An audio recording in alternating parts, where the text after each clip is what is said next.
नमस्कार। Contract lecture series में मैं डॉक्टर अमिताभ सिंह आपका एक बार फिर हार्दिक स्वागत करता हूं। आज बात करेंगे सेक्शन 2B में डिस्कस किए गए एक्सेप्टेंस की।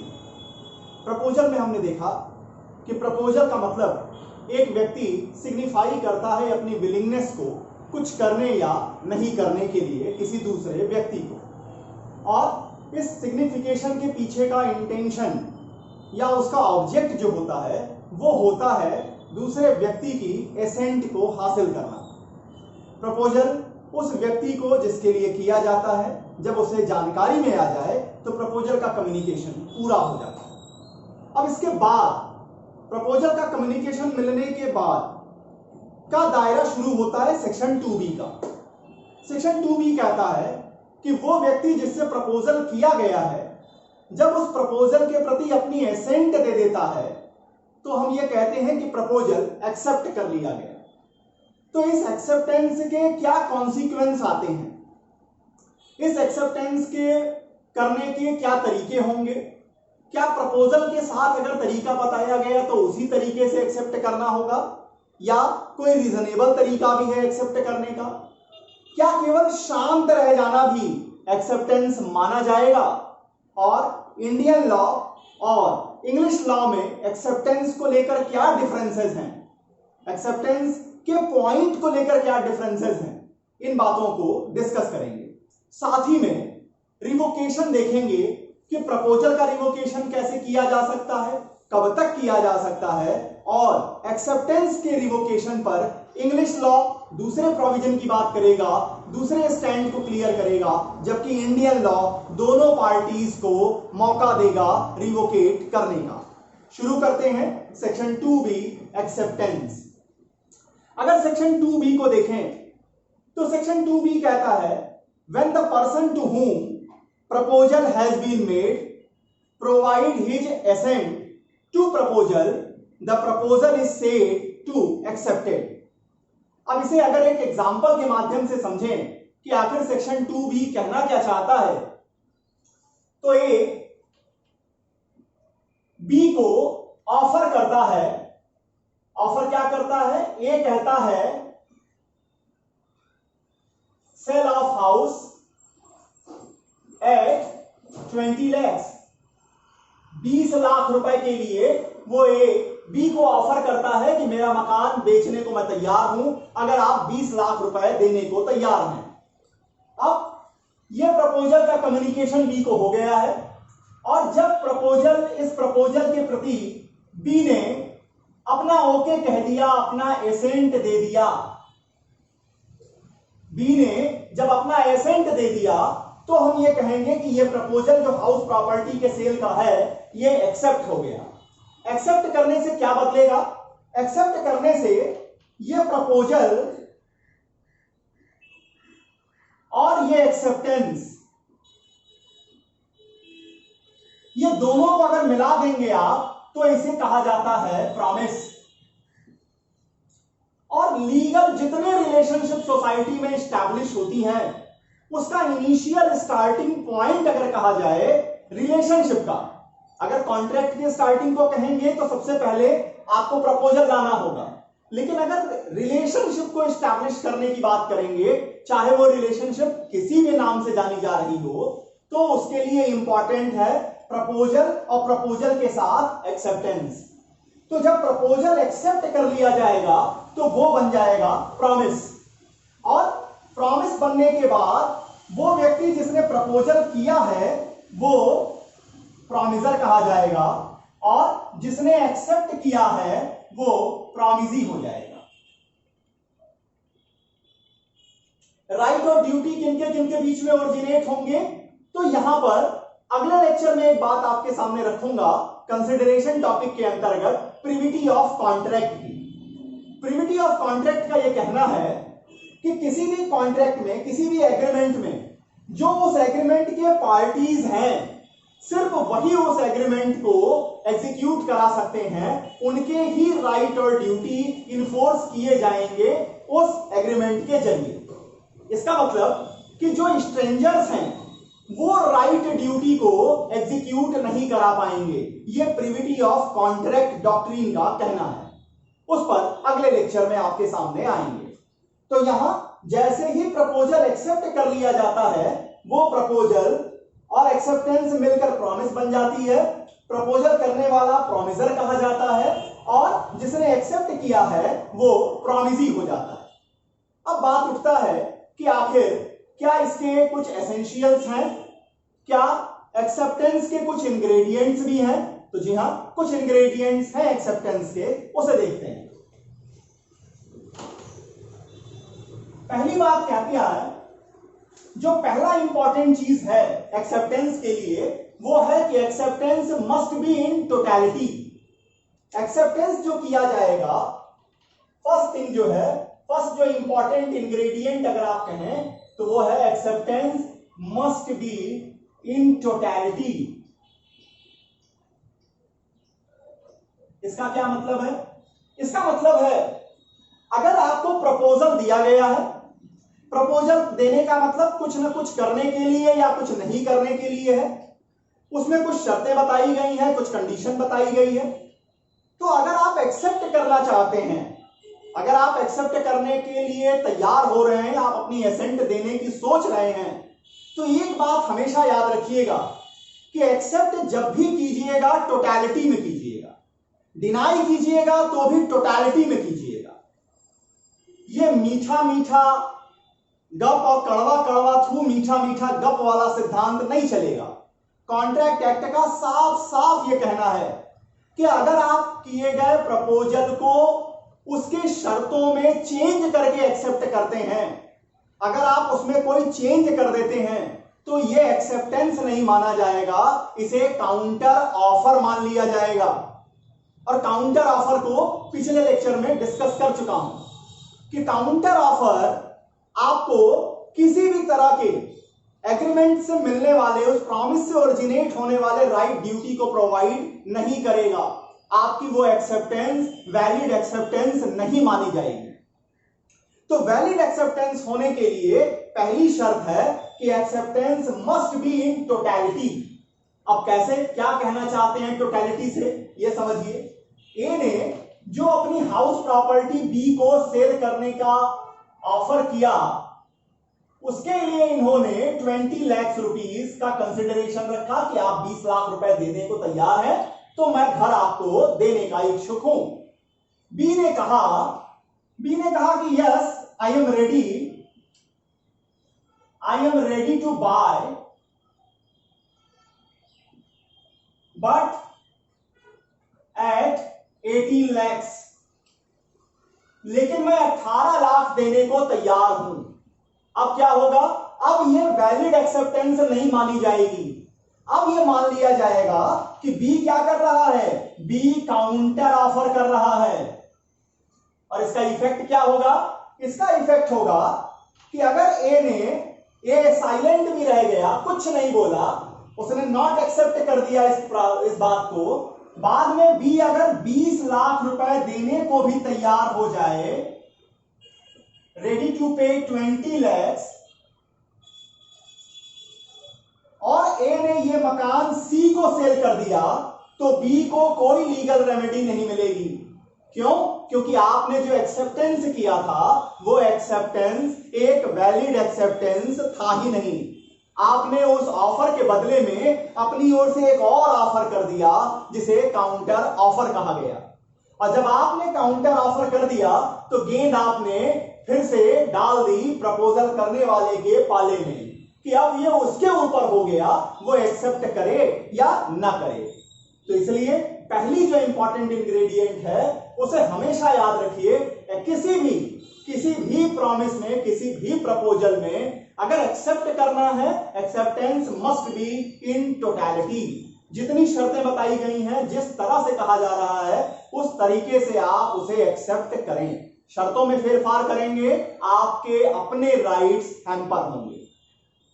इसके बाद इस टॉपिक पे केस आती है UP state electricity board versus Goyal electricity stores. वहां भी ये बात कही गई, UP state electricity board versus Goyal electric stores के केस में भी सुप्रीम कोर्ट ने इस बात को क्लियर किया कि जब आप प्रपोजल के साथ दिए गए शर्तों में चेंज कर देते हैं तो तो उसे हम एक्सेप्टेंस के रूप में नहीं मानेंगे, उसे हम काउंटर ऑफर मानेंगे। और काउंटर ऑफर की दशा में राइट और ड्यूटीज जो व्यक्ति एक्सेप्ट कर रहा है उसके ओरिजिनेट नहीं होते। तो इस बात को फिर से आपके सामने स्पष्ट करता हूं कि acceptance must be in totality. अब प्रश्न उठता है कि आखिर एक्सेप्ट कैसे करेंगे। तो एक्सेप्ट आप एक्सप्रेस तरीके से भी कर सकते हैं और इंप्लाइड तरीके से भी कर सकते हैं। एक्सप्रेस तरीका कौन सा? या तो बोल करके, स्पोक किए गए वर्ड्स के जरिए आप एक्सेप्ट कर लीजिए कि मैं आपका ऑफर एक्सेप्ट करता हूं, या इन राइटिंग एक्सेप्ट कर लीजिए कि मैं आपका ऑफर एक्सेप्ट करता हूं। कभी कभी एक्सेप्टेंस आपके बिहेवियर से भी निकाला जाता है, आपके बिहेवियर से भी यह बात स्पष्ट होती है। सोशल रिलेशंस में ज्यादातर आप एक्सेप्टेंस को बिहेवियर के जरिए रीड करते हैं, उसको आप देख सकते हैं। अब बात उठती है कि आखिर हमने एक्सेप्ट कर लिया, क्या इसको किसी खास स्पेशल मोड से हमें प्रपोजल करने वाले को बताना होगा? तो लॉ इसको भी डिस्कस करता है। लॉ कहता है कि if the proposal specify the way of acceptance, then the acceptor must communicate in such a way। क्या मतलब? अगर जिसने प्रपोजल दिया है, जो प्रपोजल दे रहा है, अगर उसने एक खास तरीका बता दिया है कि हां आप डाक के जरिए अपनी एक्सेप्टेंस मुझे भेजिए, आप फैक्स के जरिए मुझे अपनी एक्सेप्टेंस भेजिए, आप मुझे जो है तार के जरिए आप मुझे जो है अपनी एक्सेप्टेंस भेजिए, तो एक्सेप्ट करने वाले को चाहिए कि वो उसी तरीके का इस्तेमाल करे। अगर वो उस तरीके का इस्तेमाल नहीं करता, किसी और तरीके से एक्सेप्टेंस कम्युनिकेट कर देता है प्रपोजल करने वाले को, तो जिसने प्रपोजल दिया है वो इस बात के लिए इंसिस्ट कर सकता है कि आप मेरे बताए गए तरीके से ही मुझे एक्सेप्टेंस भेजिए। लेकिन अगर जिसने प्रपोजल दिया वो इंसिस्ट ना करे तो फिर क्या माना जाएगा? तो लॉ ये प्रिज्यूम कर लेगा कि उसने एक्सेप्टेंस एक्सेप्ट कर लिया। तो ये सेकंड पॉइंट आता है मोड ऑफ एक्सेप्टेंस को लेकर के। पहली चीज acceptance must be in totality, और दूसरी चीज है कि मोड ऑफ एक्सेप्टेंस। तो मोड ऑफ एक्सेप्टेंस का मतलब आप ज्यादा बेहतर है कि जो तरीका प्रपोजल करने वाला चाहता है उस तरीके से ही आप एक्सेप्ट करें। अगर आप उस तरीके से एक्सेप्ट नहीं कर रहे हैं तो फिर वो इंसिस्ट कर सकता है, और अगर वो इंसिस्ट नहीं करता है, कम्युनिकेशन के मिलने के बाद अगर वो इंसिस्ट नहीं करता तो लॉ ये प्रिज्यूम कर लेगा कि उसने एक्सेप्टेंस एक्सेप्ट कर लिया। इसको एक एग्जांपल के जरिए देख लेते हैं। एक ऑफर करता है बी को। क्या चीज का ऑफर है? ये कहता है कि परचेज ए बी के हाउस को परचेस करने के लिए ऑफर करता है एट द रेट 19 lakhs की, और इस प्रपोजल में लिख देता है कि बी कम्युनिकेट थ्रू पोस्ट। इस प्रपोजल में ही वो दे देता है कि बी अगर एक्सेप्ट करता है ऑफर को तो उसे पोस्ट के जरिए, डाक के जरिए अपनी एक्सेप्टेंस देनी होगी। बी क्या करता है? बी पर्सनली मीट करता है। बी जो है वो पर्सनली मीट करता है ए को and say that he is ready. वो जो है सेल करने को अपना घर तैयार है। अब यहां देखिए, बी ने एक्सेप्ट किया, बी ने टोटलिटी में चीजें एक्सेप्ट की, लेकिन तरीका उसने दूसरा इस्तेमाल किया एक्सेप्टेंस को पहुंचाने के लिए, कम्युनिकेट करने के लिए। अब यहां पर ए के पास ये ऑप्शन है कि ये बी को इंसिस्ट कर सकता है कि ठीक है, आपने आपकी एक्सेप्टेंस मुझे मिली, लेकिन ज्यादा बेहतर है कि आप एक्सेप्ट उस तरीके से करिए जिस तरीके से मैंने कहा। तो यहां पर फिर बी को पोस्ट के जरिए एक्सेप्ट करना होगा। लेकिन अगर ए इंसिस्ट नहीं करता है तो लॉ ये मान लेगा कि इन्होंने जो एक्सेप्टेंस की है वो ए ने एक्सेप्ट कर ली है और अब ये प्रॉमिस का स्वरूप बन गया है। अब यहां पर देखिए तीसरी जो इंग्रेडिएंट आती है वो आती है कि क्या जिसको ऑफर किया गया सॉरी वो सिर्फ शांत रह जाता है, वो साइलेंस रख लेता है, तो क्या साइलेंस रख लेने से भी एक्सेप्टेंस माना जाएगा? देखते हैं weather mere silence is an acceptance. The answer is no. Number third, mere silence is not acceptance.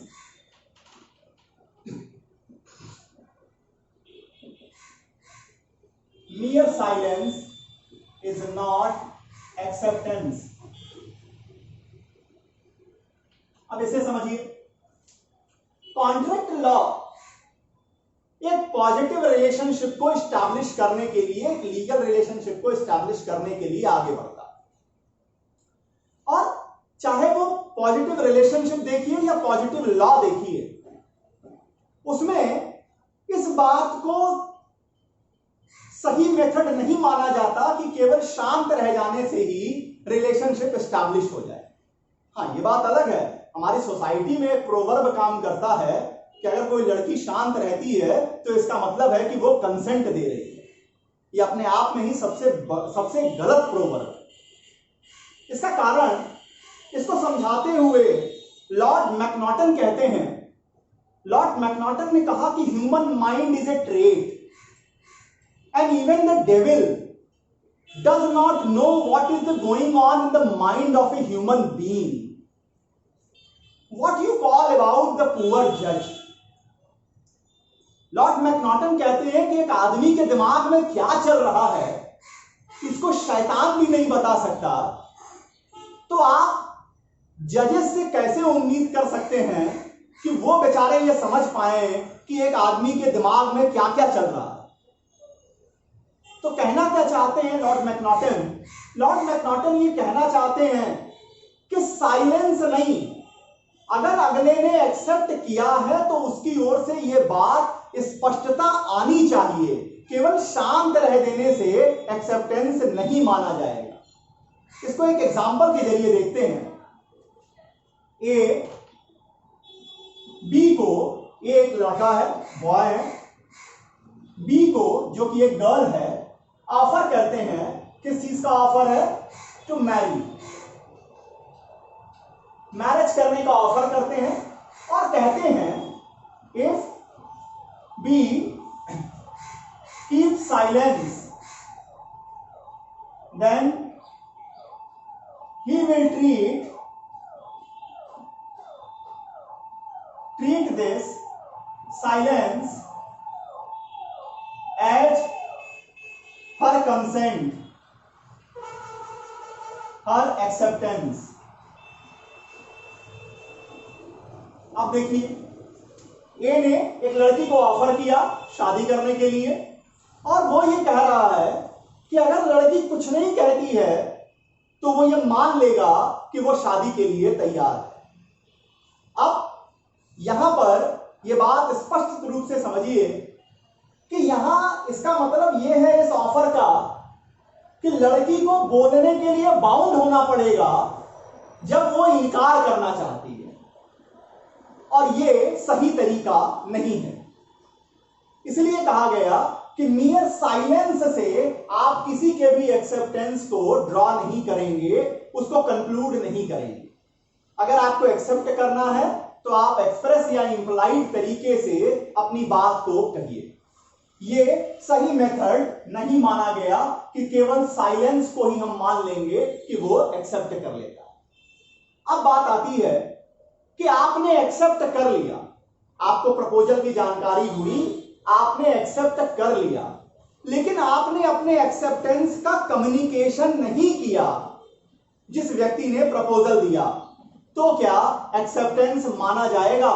तो आंसर है नहीं।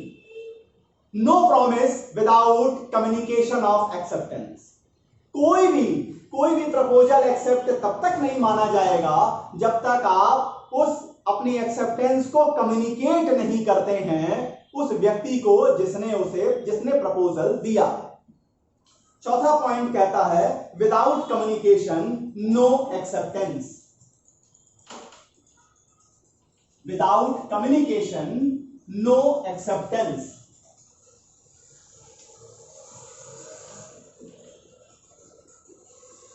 नंबर 4,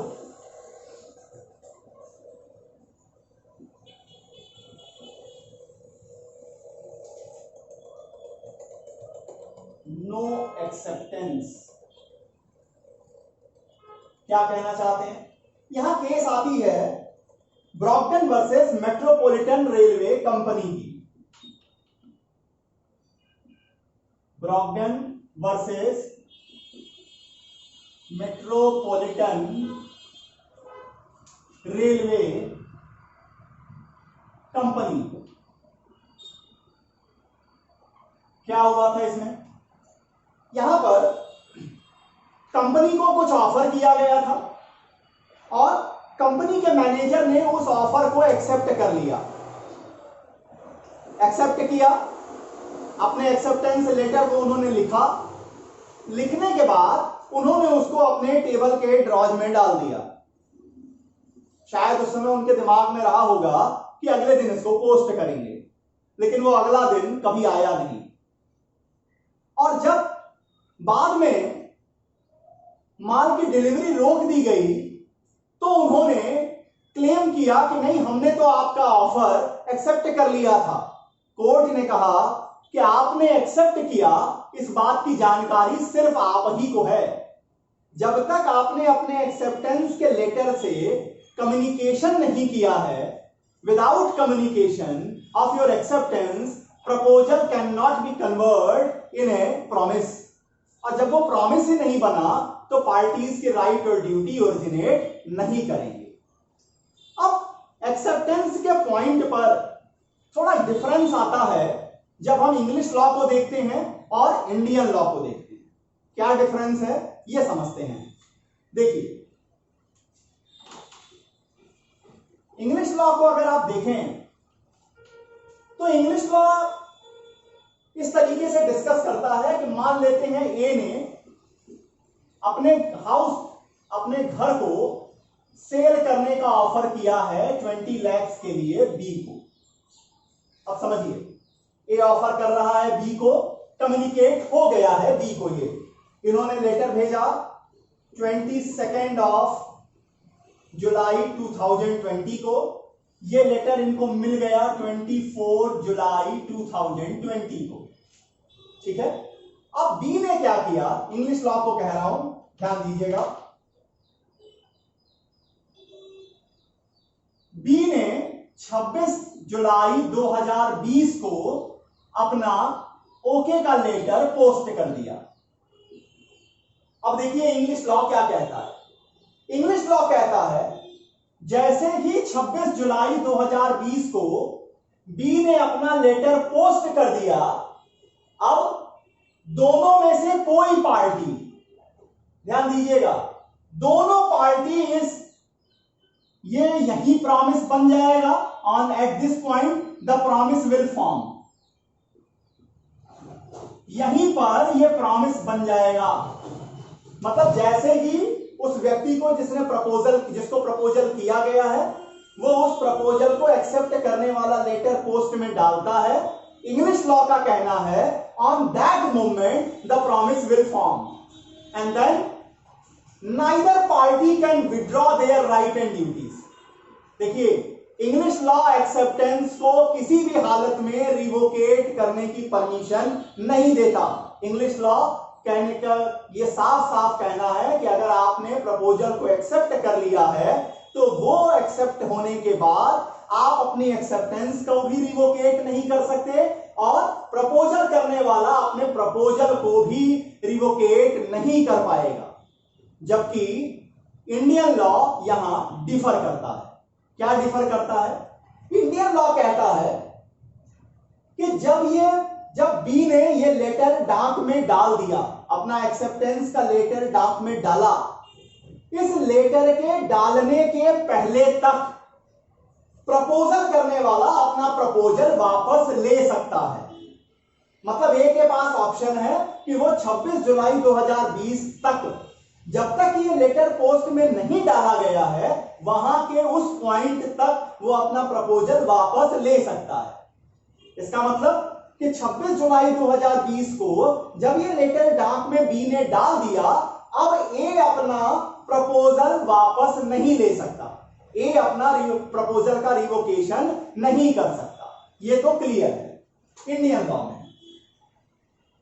लेकिन क्या बी अपने एक्सेप्टेंस को रिवोकेट कर सकता है?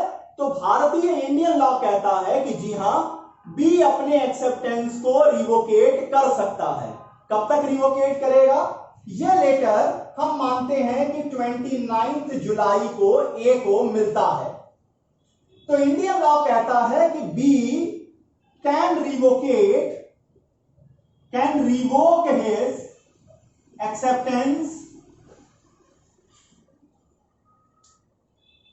टिल 29, और इसको क्लियर कर लें, acceptance up to such time when letter has not been received by A। ध्यान दीजिए, इंग्लिश लॉ कहता है कि आपने एक्सेप्टेंस का लेटर डाक में डाला तो प्रपोजल करने वाला भी अपना प्रपोजल वापस नहीं ले सकता, एक्सेप्ट करने वाला भी अब अपने एक्सेप्टेंस से अपना पीछा नहीं छोड़ा सकता। लेकिन इंडियन लॉ को अगर देखिए तो प्रपोजल करने वाले के लिए रूल एक ही जैसा है कि जब ये डाक में डालेंगे अपने एक्सेप्टेंस का लेटर, उसके पहले तक वो अपने प्रपोजल को रिवोक कर सकते हैं। अंतर कहां पर है? अंतर है रिवोकेशन ऑफ एक्सेप्टेंस को लेकर के। अंतर इस बात को लेकर के है कि प्रॉमिस कहां बन रहा है। ध्यान दीजिएगा, मिस्टर ए जो है जिन्होंने प्रपोज किया है, इंडियन लॉ में ये बाउंड हो जाएंगे 26 जुलाई 2020 को अपने प्रपोजल से। अब ये अपना प्रपोजल वापस नहीं ले सकते। लेकिन अगर बी की बात करें तो इंडियन लॉ बी को मौका देता है कि वो अपनी एक्सेप्टेंस को 29 जुलाई 2020 को, जब तक एक्सेप्टेंस का लेटर ए को नहीं मिलता है, तब तक अपने एक्सेप्टेंस को वो रिवोक कर सकते हैं। तो ये डिफरेंस है इंग्लिश लॉ और इंडियन लॉ में एक्सेप्टेंस की रिवोकेशन को लेकर के। उम्मीद करता हूं एक्सेप्टेंस को समझने में, आपको इस टॉपिक को क्लियर करने में मेरा प्रयास सफल रहा। अगर आपको मेरा प्रयास पसंद आ रहा है तो इस चैनल को लाइक करें, आपके कमेंट्स की प्रतीक्षा रहेगी, और इसे अपने मित्रों से, उन लोगों से जो लॉ को समझना चाहते हैं आसान भाषा में, उनको ये चैनल रिफर जरूर करें। कॉन्ट्रैक्ट लॉ सीरीज में अगला जो टॉपिक आपके सामने लेकर आएंगे वो है प्रिविटी ऑफ कॉन्ट्रैक्ट। आपने देखा कि जब प्रपोजल एक्सेप्टेंस के साथ मिला तो प्रॉमिस बन गई। प्रॉमिस के साथ जब कंसिडरेशन जुड़ता है तो वो एग्रीमेंट बन जाता है, और एग्रीमेंट के साथ जब वैलिडिटी जुड़ जाती है, इन्फोर्सिबिलिटी जुड़ जाती है, तो वो कॉन्ट्रैक्ट बन जाता है। वहां पर इंग्लिश लॉ का एक कॉन्सेप्ट है जो अगर कहें तो विश्व की हर सभ्यता में पाया जाता है। यूएस के कॉन्ट्रैक्ट लॉ में भले सीधे सीधे प्रिविटी ऑफ कॉन्ट्रैक्ट को लिखा नहीं गया है, रिकॉग्नाइज नहीं किया गया है, लेकिन उसके जो इंग्रेडिएंट्स हैं वो वहां भी फॉलो किए जाते हैं। तो आखिर अगले लेक्चर में ये समझने की कोशिश करेंगे कि प्रिविटी ऑफ कॉन्ट्रैक्ट कहते किसे हैं, और क्या प्रिविटी ऑफ कॉन्ट्रैक्ट इस नोशन के कुछ एक्सेप्शंस भी हैं। अगला लेक्चर लेकर आपके सामने उपस्थित हूं, तब तक के लिए बहुत बहुत धन्यवाद। नमस्कार।